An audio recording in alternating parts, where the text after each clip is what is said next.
আসসালামু আলাইকুম এভরিওয়ান, সবাই কেমন আছেন? আশা করছি যে যার মতো ভালো আছেন। আমিও আলহামদুলিল্লাহ ভালো আছি। আজকে আমি আপনাদের সাথে শেয়ার করব অনেক মজার ঘাসের কলিজা ভুনার রেসিপি। একদম সহজ এবং অনেক কম মশলায় কিভাবে এই ঘাসের কলিজা ভুনার রেসিপি তৈরি করা যায় সেটাই আমি আপনাদের সাথে আজকে শেয়ার করব।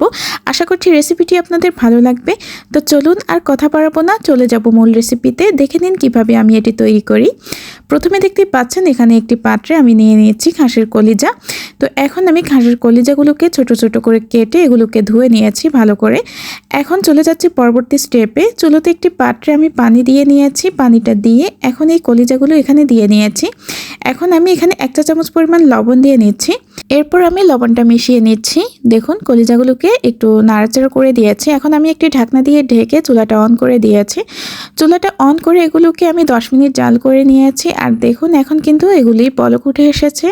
আর এই বলক উঠে আসার পরপরই কিন্তু এটা উঠিয়ে নিতে হবে। তো দেখুন এগুলো সেদ্ধ হয়ে গেছে। এরকম সেদ্ধ করে নিলে এই কলিজাগুলোর মধ্যে কোনো রকম এক্সট্রা যে গন্ধ সেটা আর থাকে না। তো দেখুন আমি এখন এগুলো উঠিয়ে নিচ্ছি। এরপর কলিজাগুলো ছেঁকে নেওয়ার পর এখন আমি চুলোতে একটি প্যান বসিয়ে এর মধ্যে 1/2 কাপ পরিমাণ তেল দিয়ে নিয়েছি। তেলটা দিয়ে এরপর আমি এখানে গরম মশলা দিয়ে নিচ্ছি। গরম মশলা আমি এখানে 2টি তেজপাতা চিড়ে দিয়েছি, দিয়ে দিয়েছি 2 টুকরো দারচিনি, 3টে এলাচ আর কয়েকটা লবঙ্গ দিয়েছি। দিয়ে এগুলোকে নাড়াচাড়া করে কিছুটা ভেজে নিয়েছি। এরপর আমি এখানে 1 কাপ পরিমাণ দিয়েছি পেঁয়াজ কুচি আর দিয়েছি এখানে 1/3 কাপ পরিমাণ আদা এবং রসুন বাটা। এখন একটি স্প্যাটুলা দিয়ে নেড়েচেড়ে এগুলোকে কিছুটা ভেজে নিচ্ছি। ভেজে নেওয়ার পর এখন আমি এখানে দিয়ে নিচ্ছি 1 চা চামচ পরিমাণ হলুদ গুঁড়া, দিয়ে নিচ্ছি 1 চা চামচ পরিমাণ লাল মরিচের গুঁড়া, এরপর দিয়ে নিচ্ছি 2 চা চামচ পরিমাণ ধনে এবং জিরে গুঁড়া। এরপর আমি 1/2 চা চামচ পরিমাণ লবণ দিয়েছি। লবণটা একদম কম দিয়েছি কারণ এগুলো সেদ্ধ করার সময়ও কিন্তু আমি লবণ ইউজ করেছিলাম, এজন্য এখন লবণটা কম দিয়েছি। তো এগুলোকে কিছুটা নাড়াচাড়া করে কষিয়ে নেওয়ার পর এখন আমি সেই কলিজাগুলো এখানে দিয়ে নিয়েছি। তো দেখুন এখন মশলাগুলোর সাথে কলিজাগুলোকে এরকম নাড়াচাড়া করে কিছুটা জাল করে নিয়েছি। এখন আমি এখানে 1.5 কাপ পরিমাণ গরম পানি দিয়েছি। আর এই 1.5 কাপ পরিমাণ পানি দিয়েই আজকে এগুলো রান্না করে নিব, কারণ এগুলোতে বেশি পানি দেওয়া লাগবে না, কলিজাগুলো আগেই কিন্তু সেদ্ধ করে নিয়েছি।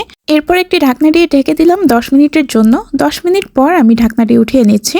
তো দেখুন 10 মিনিট পর এগুলি কতটা ঠিক হয়ে এসেছে। তো এগুলো কিন্তু নামানোর পর কিন্তু আরও টেনে যাবে। তো এই পর্যায়ে আমি এখানে কিছুটা মশলা ইউজ করব। আর এখানে আমি 1/2 চা চামচ পরিমাণ লাল মশলা দিয়ে নিচ্ছি। আর এই মশলাটা আমি নিজে তৈরি করেছি, এটার রেসিপি আমি ডেসক্রিপশন বক্সে দিয়ে রাখবো, আপনারা এটা দেখে নেবেন। এই মশলাটা কিন্তু আপনারা তৈরি করে রাখলে যে কোনো মাংস, তারপর এই যে কলিজা ভুনা থেকে শুরু করে এরকম কিছুর মধ্যে আপনারা দিতে পারবেন।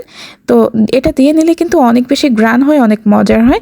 এরপর আমি এগুলো নামিয়ে নিয়েছি। তো দেখুন মশলাগুলো দিয়ে কিছুটা নাড়াচাড়া করে এরপর আমি একটি বাটিতে সার্ভ করে নিয়েছি। আর দেখুন কতটা লোভনীয় হয়েছে, এটা দেখে নিশ্চয়ই বুঝতে পারছেন কত কম মশলায় আর কত অল্প সময়ের মধ্যে এটা হয়ে গেল। নতুন নতুন রাঁধুনি যারা আছেন তারাও কিন্তু এই রেসিপিটি অনেক অল্প সময়ের মধ্যে করে নিতে পারবেন আর অনেক মজা করে করতে পারবেন আমার এই রেসিপিটি ফলো করলে। তো আশা করছি আপনাদের কাছে আমার আজকের রেসিপিটিও অনেক বেশি ভালো লেগেছে। আর ভালো লেগে থাকলে অবশ্যই আমার ভিডিওটিতে লাইক, কমেন্ট এবং শেয়ার করতে ভুলবেন না। আর আমার চ্যানেলটি সাবস্ক্রাইব করে রাখবেন এবং আমার পেজটিও ফলো দিয়ে রাখবেন, এতে করে আমার সব ভিডিও সবার আগেই আপনারা দেখতে পারবেন। আর আগে থেকে যারা অ্যাড আছেন তাদেরকে অনেক বেশি ধন্যবাদ জানাচ্ছি। তো আজকের মতো এখানেই বিদায় নিচ্ছি। সবাই ভালো থাকবেন। আল্লাহ হাফেজ।